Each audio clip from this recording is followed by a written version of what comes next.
Hey YouTube, just doing a deck profile here from my Bladewing deck for Cardfight Vanguard. Definitely like the deck. It is really good. It gets me a lot of wins and basically has good balance of aggro and defensive strengths. Alright, so without further ado, let's get started.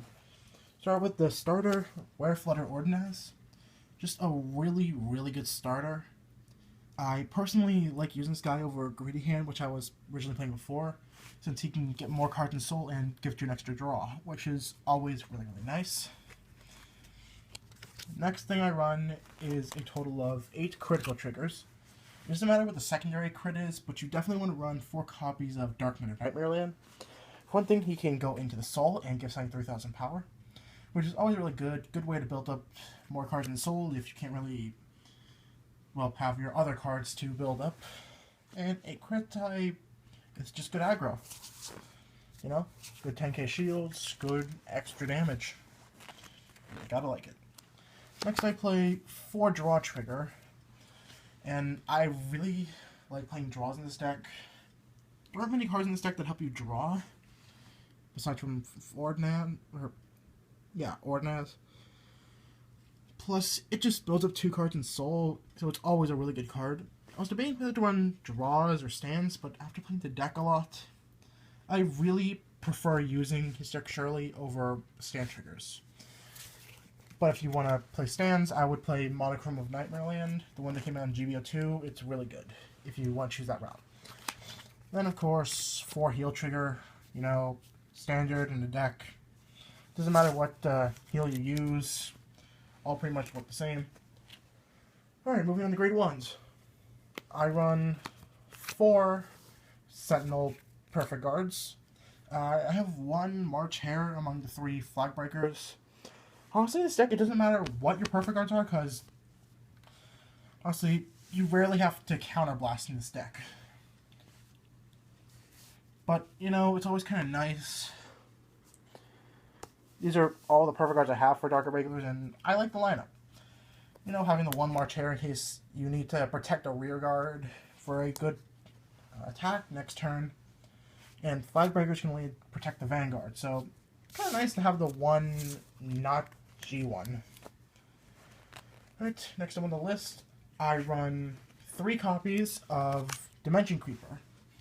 Now, I was going to run him at 4, but honestly, with the deck is the way now, I prefer only running 3. You know, his ability, if he's in the Soul, Soul Blast him, Soul Charge 2, good way to build up Soul. And he's basically your main ride target, because automatically Soul Charges once you get him first. And then you have the usual 4 Stride Enabler. I keep this count at 4, because I only run 7 grade 3s. And yeah, just basically good standard, because your main thing in this deck is that you want to stride, especially into the custom stride. And for the remaining slots, I have 4 copies of Killing Dollmaster. It is just a really good card. Basically, during your main phase, at the beginning of your main phase, you can put him into Soul, to Soul Charge 2 cards. I have a really good combo with this and Sullivan, where I ride Sullivan, target this on the rear guard, put 3 into Soul, and I put this in and 2 more cards. So, Soul Charge 6 cards in 1 turn, in Ragey / Sullivan. That's really good. Okay, now on to the grade 2s. Alright, I run 3 copies of Flirtatious Succubus. She's pretty much your ride target. Once you ride her, you Soul Charge 1, which makes, when it comes down to using Ordnance skill, the first turn you stride, a lot easier. And honestly, who doesn't like just a free Soul Charge? Yeah, definitely a good ride target. Next, I run 4 copies of Squallmaker Vampire. He's basically your main grade 2 of the deck, aggro-wise. One thing, when he attacks, if he's boosted, counterblast 1, put 2 cards from the top of your deck into the Soul, and he gets 5,000 power, which is really good. Squallmaker is an amazing rearguard card and can help give you some really good attacks. So yeah, you definitely want to max him out at 4. And then I play 4 copies of Indifferent Succubus. With this deck, you really want to get your aggro in. And as soon as you get, well, to Sullivan at his maximum, that's when Succubus is at her strongest. Because you will never go below 13 cards, if anything. You will always have enough cards to keep her at a 12k permanently, which is honestly really nice. Moving on to grade 3, I run 4 copies of Bladewing Sullivan. Now he's your main ride target of the deck. He is really good. Good way to build up soul, and great defensive power during your opponent's turn. Basically, we don't know what he does. When he's placed onto the Vanguard circle, choose one of your rear guards, and choose up to 3 copies of that card in your deck and move it to the soul. Pretty much the same as Reiji. But also with the added effect that during your opponent's turn, if you have 15 or more cards in soul, and he's being attacked, all guardians you call to the rear guard circle get an extra 10,000 shield. However, at the end of that battle, you have the soul plus 2 cards. But for anything, it just helps you filter triggers out of the soul, so when you go into the stride, which I'll get to in a minute, you can put them back. So yeah, this deck has a lot of good filter, thanks to Sullivan, who's your main ride target. Which is why 7, I run 4 of him. Then I run 1 Reiji. Yeah, I only own 1, but honestly it's all you need to own. This deck, because you don't really go into him. Like I said, you go into Sullivan.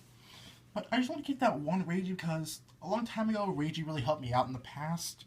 And I just could not get rid of this card. I just like it way too much. So I only run 1 copy because that's what I had back then. And as the last backup, 2 Echo of Nemesis. Good way to get rid of those grade 1 units in the soul. Honestly, I just like the card. Good limit break. And yeah, the soul blasting is pretty good. Helps filter out those 3s. Or 0s, I mean. Alright, finally to the stride zone. I have 4 copies of Wings of Annihilation Bladewing Tidal. Now, Tidal is a really, really good card for Darker Raiders. Pretty much makes the deck. Basically, when you stride him onto the Vanguard circle, you take your entire drop zone, shuffle it back into your deck. And then, whatever happens next depends on the number of cards in Soul. If you have less than 15 cards in Soul, you take the top 5 cards of your deck and put them into the Soul, which is really good Soul Charge power. I cannot express how good that is, but if you start onto him and you do have 15 or more cards in Soul, then your front row rear guards gain 10,000 power for the turn. Okay, now that is really, really good. It's good late game aggro. Especially if you can't get the aggro, it puts stuff into Soul so you can protect yourself with Sullivan. It's basically constant protection. This guy basically just makes Dark Railers good so you don't deck out. Problem is you can only go to him 4 times, but it's usually enough. Alright. Next we have 3 copies of Kiskill Lira. She's basically a good first turn stride, or backup if you can't go into this title. Basically, if she hits, take a card from top of your deck, put them in the Soul. And if you have 6 or more cards in Soul, draw a card. And I have 1 copy of Soulless Demagogue. Yeah, I couldn't find a 4th Lyra. If anything, to change, just take out him and a Lyra and put in Gilder A. And that should be it. Alright, yeah. Hope you guys enjoyed this deck profile, and if you did, please like and subscribe for more, and I'll see you later. Peace out.